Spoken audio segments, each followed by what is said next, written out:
الحمد لله رب العالمين والصلاة والسلام على رسوله النبي الكريم أما بعد أعوذ بالله من الشيطان الرجيم بسم الله الرحمن الرحيم إنما يخشى الله من عباده العلماء صدق الله العظيم. سامعین، آج ہم سب یہاں جمع ہوئے ہیں 15 اگست کی مناسبت سے.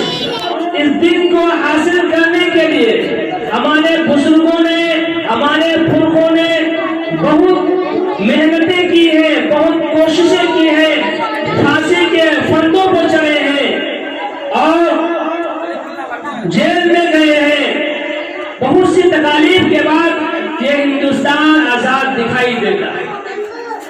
تو آج ہم سب یہاں پر اپنے ان شہداء کو خراج عقیدت پیش کرنے کے لیے جمع ہوں.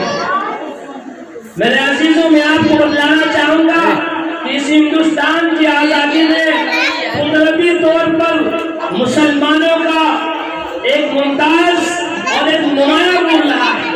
وہ اس لیے کہ انگریزوں نے مسلمانوں سے حکومت چھینی تھی، مسلمانوں سے اختیار چھینا تھا. اس لیے ان کو اس کا درد تھا، تکلیف تھا، اس لیے خاص طور سے ان کو اس کی لڑائی لڑنی پڑی. ہندوستان میں یہ انگریز کا ناپاک سایہ 1498 سے شروع ہو جاتا ہے. وہ رفتہ رفتہ اس ہندوستان میں رہتا ہے. 1601 میں وہ ایسٹ انڈیا کمپنی کے ذریعے یہاں پر اپنا پاؤں جمانا چاہتا ہے. لوگوں کی نظروں میں تجارت کا جھانسا دے کر یہاں رہزنیت ڈاکو کے طور پر یہاں اپنا جال بچھانا چاہتا ہے. وہ دھیرے دھیرے یہاں پر اپنی حکمرانی کرنا چاہتا ہے. لیکن ہمارے اس ملک کے باشندگان اس کی ناپاک سازشوں کو سمجھ نہیں پاتے ہیں. آخر اس کی ناپاک سازشیں کب تک چل سکتی تھی؟ سب سے پہلے منظم طور پر، باقاعدہ طور پر انگریزوں سے لڑائی لڑنے والے سلطان سراج الدولہ کے نانا علی ودی خان ہیں، جنہوں نے 1754 میں لڑائی شروع کی انگریزوں کے خلاف اور انگریزوں کو منہ توڑ جواب دیا اور ان کو شکست کھانی. اس کے بعد میں سلطان سراج الدولہ 1757 میں انگریزوں کے خلاف لڑائی لڑتے ہیں. وہ سمجھتے ہیں کہ انگریز ہمارے ملک پر قابض ہونے والا ہے اور وہ اپنی حکومت کرنا چاہتا ہے، تو ان کے خلاف اعلان جنگ شروع کرتے ہیں. لیکن افسوس ان کی حکومت میں باغیوں کا بسیرا ہوتا ہے، جس کی بنیاد پر انہیں مرشد آباد میں شہید کر دیا جاتا ہے.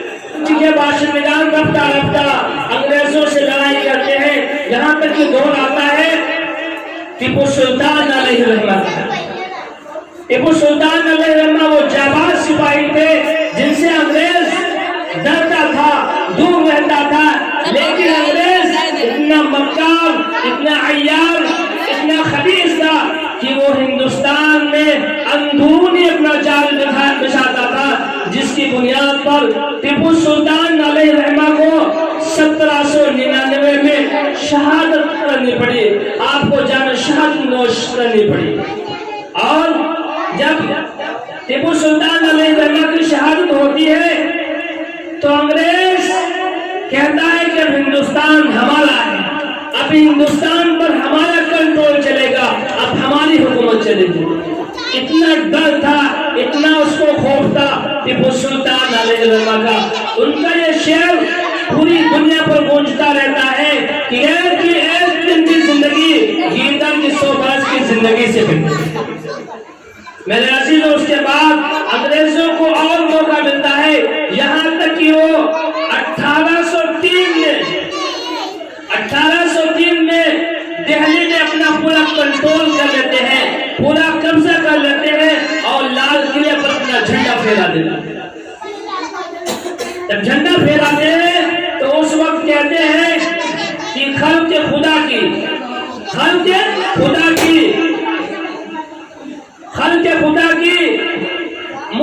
بادشاہ کا اور حکومت کمپنی بہادر کی۔